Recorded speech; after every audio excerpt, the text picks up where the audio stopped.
আপনারা যারা 2026-এর FIFA world cup খেলা দেখার জন্য কানাডার ভিজিট ভিসাটাকে নিশ্চিত করতে চাচ্ছেন, বা কেউ অনেক সময় ফ্যামিলি রিউনিফিকেশান বা ট্যুরিজম পারপাসে কানাডা ভিজিট করতে চায়, তাদের অনেকেরই প্রশ্ন হচ্ছে কিভাবে আমি কানাডার ভিজিট ভিসাটাকে নিশ্চিত করতে পারি বা কি দেখে কানাডা ভিসা দেয়। তাদের জন্য আজকে আমি খুব সহজে আনসার দিব যে শুধুমাত্র 3টা ডাউট যদি আপনি ক্লিয়ার করতে পারেন বা 3টা জিনিস আপনি যদি প্রুভ করতে পারেন, তাহলে কিন্তু কানাডা আপনাকে নিশ্চিত এই টিআরভি বা ভিজিট ভিসাটা দিবে। তো কোন সেই 3টা জিনিস বা এই 3টা জিনিস কিভাবে আপনারা প্রুভ করবেন সেটাই আলোচনা করব আজকের এই ভিডিওতে। চলুন শুরু করা যাক। তার আগে বলে নিচ্ছি, যারা আমাদের চ্যানেলে নতুন বা আমাদের চ্যানেলটি এখনও সাবস্ক্রাইব করেনি, please hit the subscribe button. আর যারা অলরেডি সাবস্ক্রাইব করেছেন তাদেরকে অসংখ্য ধন্যবাদ।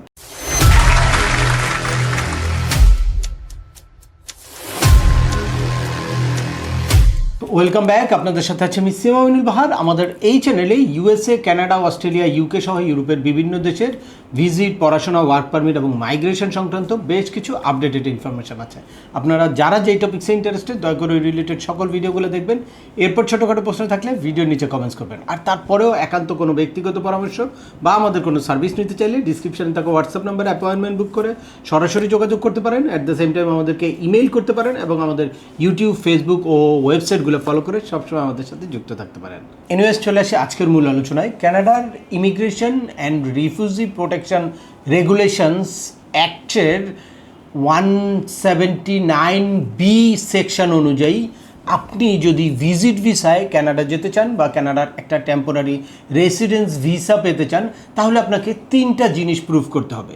যে 3টা জিনিসের মধ্যে ফার্স্ট হচ্ছে আপনার কান্ট্রি টাইস, আপনার হোম কান্ট্রি টাইসটা অনেক স্ট্রং, এই জিনিসটা 1 নম্বর আপনার প্রুভ করতে হবে। সেকেন্ড হচ্ছে আপনি ফাইন্যান্সিয়ালি অনেক সলভেন্ট বা আপনার অ্যাভেলেবেল একটা ফান্ড আছে কানাডা ভিজিট করার মতো। এবং ফাইনালি আপনাকে প্রুভ করতে হবে যে আপনার পারপাসটা একদম ভ্যালিড একটা পারপাস। এই 3টা জিনিস যদি আপনি প্রুভ করতে পারেন, তাহলে কিন্তু নিশ্চিতভাবে আপনার কানাডার ভিজিট ভিসাটা হবে বা কানাডার টিআরভিটা হবে। আপনারা যত রিফিউজাল দেখবেন সব কিছু কিন্তু ঘুরে ফিরে এই 3টা জায়গায় এসে রিফিউজটা হয় বা রিফিউজালের কারণগুলো এই 3টা জায়গায়। তো এই 3টা জিনিস আপনার অবশ্যই ক্লিয়ার করতে হবে বা এই ডাউট থেকে আইআরসিসির যে কনজুলার অফিসার আপনার ভিসাটা অ্যাপ্রুভ করবে তাকে আপনাকে একদম ক্লিয়ার ধারণা দিতে হবে। কানাডার মতো দেশের ভিজিট ভিসার জন্য আপনি যে শুধুমাত্র একটা চেকলিস্ট ধরবেন আর চেকলিস্ট ধরে ধরে সকল ডকুমেন্ট আপলোড করে দিলেই আপনাকে ভিসা হয়ে যাবে, এরকম মনে করার কারণ নাই। বিভিন্ন এজেন্সি বা র্যান্ডাম যেই কম্পিউটারের দোকানগুলো, সেগুলোতে আপনারা যখনই এই ভিসা আবেদনের ক্ষেত্রে যান, তখন কি করে তারা র্যান্ডাম একটা চেকলিস্ট নামিয়ে চেকলিস্ট অনুযায়ী আপনাকে বলবে যে ডকুমেন্টগুলো দিতে, আর ডকুমেন্টগুলো দিলে ওই ডকুমেন্টগুলো তারা কিন্তু দেখে দেখে আপলোড করে দিবে। আর এরকম র্যান্ডাম ডকুমেন্ট দিয়ে কখনোই কানাডার ভিজিট ভিসা দিবে না বা কানাডার মতো দেশ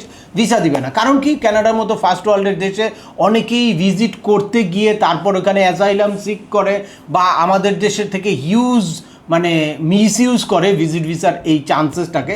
দ্যাটস ওয়াই আপনাকে স্ট্রংলি প্রুভ করতে হবে যে আপনার কান্ট্রি টাইস অনেক স্ট্রং, আপনার ফাইন্যান্সিয়াল সলভেন্সি অনেক ভালো, বা আপনার নিজের এই ট্রাভেল কস্টটা আপনি বেয়ার করতে পারবেন, আপনি ফাইন্যান্সিয়ালি অনেক স্ট্রং, একটা ক্যাপাবল আছে আপনার। অ্যাট দ্য সেম টাইম আপনি যে কি কারণে যাবেন এই পারপাসটাও আপনার খুব স্ট্রং। ওকে, এখন আমরা দেখি যে এই 3টা জিনিসকে প্রুভ করার জন্য আপনার কিভাবে ফাইলটা করতে হবে। ফার্স্ট হচ্ছে হোম কান্ট্রি টাইস। তো দেশের এই হোম কান্ট্রি টাইসটা প্রুভ করার ক্ষেত্রে আবার 3টা জায়গায় আপনাকে ফোকাস করতে হবে। এর মধ্যে নাম্বার 1 হচ্ছে এমপ্লয়মেন্ট, সেকেন্ড হচ্ছে আপনার অ্যাসেট, থার্ড হচ্ছে আপনার family.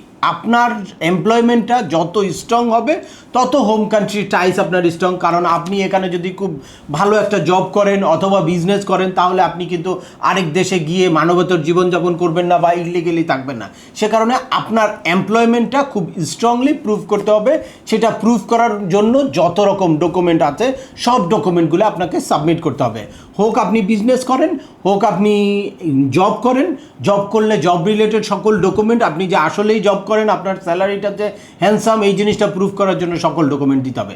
At the same time আপনার দেশে যে প্রপার্টি আছে বা অ্যাসেট আছে যেটার জন্য আপনি দেশে ফিরে আসবেন, এটাও আপনাকে প্রুভ করতে হবে। আপনার যদি কোনো অ্যাসেট দেশে না থাকে তাহলে কিন্তু তারা মনে করবে আপনার কান্ট্রি টাইস অনেক দুর্বল, আপনি এদেশে আর ব্যাক করবেন না, দ্যাটস ওয়াই আপনার ভিসাটা রিফিউজ করতে পারে। এই কারণে আপনাদের অবশ্যই আপনার প্রপার্টি কিছু থাকতেই হবে দেশে, মানে পার্মানেন্ট অ্যাসেট কিছু থাকতেই হবে, যেটাকে আপনার শো করতে হবে যে আপনার দেশে প্রপার্টি আছে, হিউজ না হোক মোটামুটি কিছু প্রপার্টি আপনার আছে, এই জিনিসটা অবশ্যই আপনাকে শো করতে হবে। লাস্ট, আপনার ফ্যামিলি টাইসটা অনেক স্ট্রং, অর্থাৎ আপনার ছেলে মেয়ে থাকতে পারে, আপনার মা বাবা থাকতে পারে, আপনার সোসাইটিতে একটা বিভিন্ন কমিউনিটির মেম্বার থাকতে পারেন, আপনি বিভিন্ন কালচারাল মানে কমিউনিটির সাথে আপনি এঙ্গেজ থাকতে পারেন।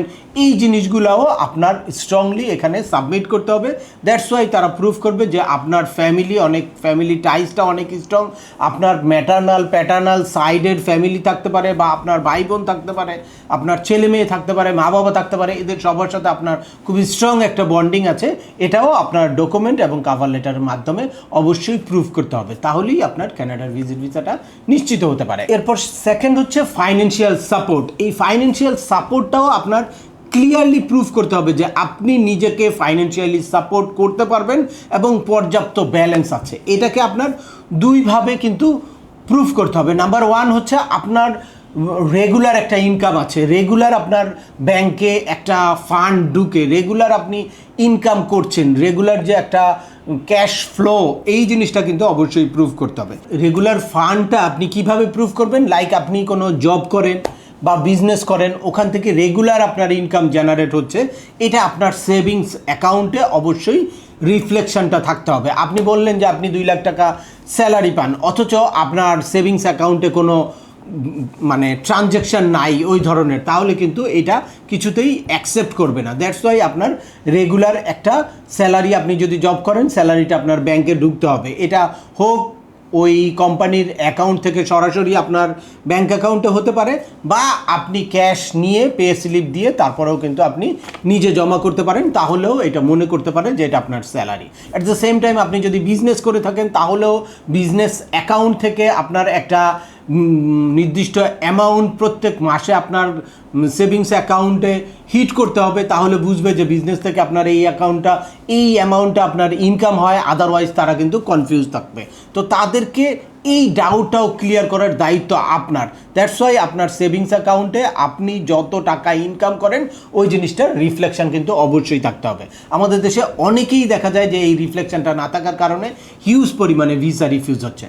এরপরে হচ্ছে আপনার যদি আদার্স কোনো ইনকাম থাকে, লাইক কারো প্রফেশনাল ইনকাম থাকে, বা কারো রেন্টাল প্রপার্টি থেকে রেন্টাল ইনকাম থাকতে পারে, কারো এগ্রিকালচার ইনকাম থাকে, সেই জিনিসগুলোও আপনারা নিয়ে আসতে পারেন, বাট এই জিনিসগুলোর রিফ্লেকশনও কিন্তু ব্যাংক অ্যাকাউন্টের মধ্যে থাকতে হবে। আর ফাইনালি আপনার ভালো একটা ব্যালেন্স থাকতে হবে আপনার এই ফাইন্যান্সিয়াল সলভেন্সি প্রুফ করার জন্য। লাইক আমি প্রেফার করি হচ্ছে আপনার কানাডায় যতদিন থাকবেন সেটার যা কস্টটা হবে ওই কস্টের মানে 3 গুণ যদি আপনার অ্যাভেলেবেল ফান্ড থাকে, তাহলে আমার কাছে মনে হয় যে এটা রিজনেবল যে আপনি ওখান থেকে মানে 1/3 অ্যামাউন্ট খরচ করে আপনি এই ট্রিপটা এনজয় করবেন। আদারওয়াইজ আমার কাছে এটা লজিক্যাল মনে হয় না। সে কারণে আমি সবাইকে অ্যাডভাইস করি যে আপনার যেই ট্রাভেল কস্ট, সেই ট্রাভেল কস্টের 3 টাইমস অ্যামাউন্ট আপনার ব্যালেন্স ফান্ড থাকলে আপনার ভিসা হওয়ার চান্সেস অনেক বেশি থাকে।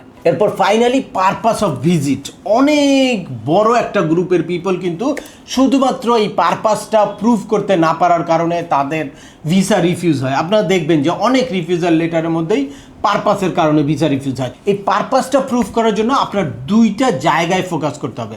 নাম্বার 1 হচ্ছে ডিটেইলড আইটেনারি, এবং নাম্বার 2 হচ্ছে ইনভাইটেশন। অর্থাৎ আপনার যদি এই ট্যুরটা শুধুমাত্র ট্যুরিজম পারপাসে হয় তাহলে আপনার কোনো ইনভাইটেশন নাই থাকতে পারে, কিন্তু আপনার ডিটেলড আইটেনারিটা অবশ্যই শো করতে হবে। অর্থাৎ কানাডায় ঢোকার পরে ডে 1-এ আপনি কি করবেন, ডে 2-তে, ডে 3-তে, ডে 4-এ আপনি কি করবেন, ডে 5-এ আপনি কি করবেন, ডে 6, ডে 7-এ আপনি কি করবেন, এগুলা ডিটেলস আপনার অবশ্যই মেনশন করতে হবে। তাহলে তারা ক্লিয়ার একটা ধারণা পাবে যে আপনি আসলেই এই জিনিসগুলো জেনে বুঝে তারপর ভিসার জন্য আবেদন করেছেন। এর মধ্যে আপনার টিকিট বুকিং থাকতে পারে, হোটেল বুকিং থাকতে পারে, আপনি যদি কোনো ওইখানে ট্যুরিস্ট স্পটে যান সেইটার কোনো বুকিং থাকতে পারে। অর্থাৎ আপনি কানাডায় গিয়ে কি কি দেখবেন, কোথায় কোথায় ভিজিট করবেন, এটার একটা ক্লিয়ার ধারণা আইআরসিসিকে অবশ্যই দিতে হবে বা ভিসা অফিসারকে অবশ্যই দিতে হবে। লাস্ট হচ্ছে আপনার একটা ইনভাইটেশন থাকতে হবে। আর এই ইনভাইটেশনটা শুধুমাত্র ট্যুরিজম পারপাসে আপনারা যদি যান তাহলে ইনভাইটেশনের কোনো প্রয়োজন নেই।